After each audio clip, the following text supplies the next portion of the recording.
problems and solutions with your zucchini. All right, you guys, let's talk about zucchini problems. So far, especially here in North Carolina, there are a shit ton of bugs that harass and get into your zucchini. Obviously, the biggest one are squash bugs. The only really way to get rid of those guys is to literally come out and squash them. So grab them by hand, make sure to look underneath the leaves and all that when you find them. The biggest thing with squash bugs is when you grab them, like dunk them in some type of like soapy water to make sure they're really dead. And then make sure that you're looking for any type of like red, like small clustery eggs. That way you know that you're killing, them at the very beginning.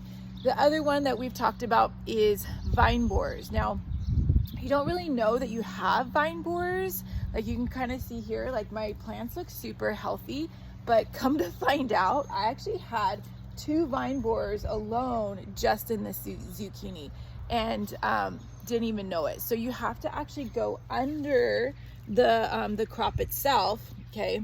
If you can see that, but you need to actually look underneath at the stem to make sure, like if there's any type of poop droppings or if there's an opening in the actual zucchini itself, then you definitely have vine borers. The only way I found that actually helps with vine borers is to legitimately cut them out. So go in about 2 inches above where you see that kind of poop like opening, and then cut them out and you'll see them. They're disgusting.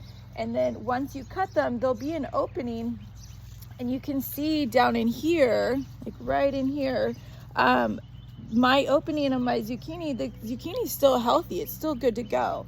So just make sure to add a little bit extra dirt in there. And then of course, trim back the zucchini leaves to make sure that you can see what's actually happening.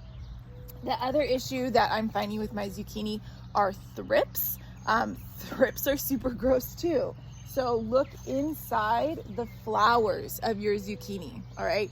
So when you go to look inside, if you see any of these, yep, I've got a few in here. Also, these little black bugs that are in the flowers, the only really way to get rid of those guys is to spray with neem oil or like an actual organic thrip pesticide.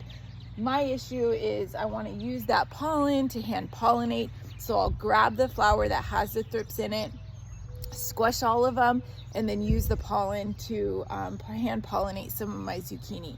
And then I'll spray in early morning if I need to. But I've been trying to get rid of those by hand. Not sure if that's really going to work or not.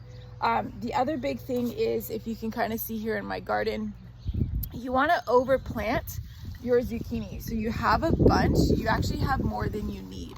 Reason being is because of all the bugs here in North Carolina. So plant more, and then of course hand pollinate. Keep an eye out for squash bugs, vine borers, thrips, and of course powdery mildew. What I've used so far to help with powdery mildew is a milk solution. So it's 1 part milk to 2 parts water, and you just spray it right on it, and that's just in a spray bottle. And then of course the baking soda is also a good one. So I believe it was 1 tablespoon of baking soda, a pump of soap in a spray bottle, and then you can spray that on it. But make sure to really do that in the early mornings so it doesn't fry the leaves off. The last thing I want to talk about is companion planting. So you can kind of see how densely I packed my zucchini. So I've got a lot of marigolds because they bring in the predators of the squash bug. So plant marigolds, plant cosmos. You can see my cosmos growing right over here. Here's all my marigolds that I've got kind of scattered, literally all around my zucchini is marigolds. You can also plant nasturtiums, which I have way back over here. You can kind of see the nasturtiums. I also have borage that's in there. You can also do chamomile. Dill you have to be careful with. If you plant dill, it actually will harm the zucchini. So just kind of be leery with that. It does bring in the praying mantis, but I would plant maybe like roses or some type of tall grasses. Like here we have, what's it called?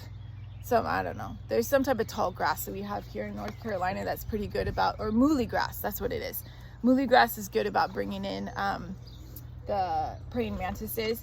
Have birds, so we have a bunch of trees in this area, maybe have some type of water you know, area that you can actually have the birds cruise in and eat the squash bugs. Diatomaceous earth works a little bit, but not a lot. It's more so for like killing the nymphs, you know, if you're seeing it, but by the time you see the bugs, the nymphs are already gone, and they're growing and, you know, going crazy. The last thing I would recommend is to grow your zucchini vertically. So I don't know if you can see this, but I've actually got my zucchini tied onto like one of those pole things that you can get at, you know, Lowe's or Home Depot.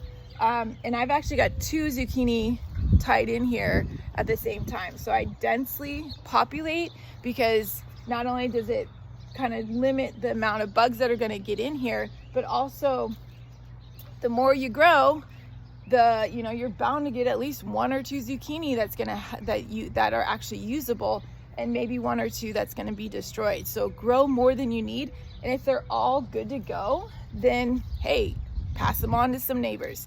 I know this is a long video, but I hope that helps.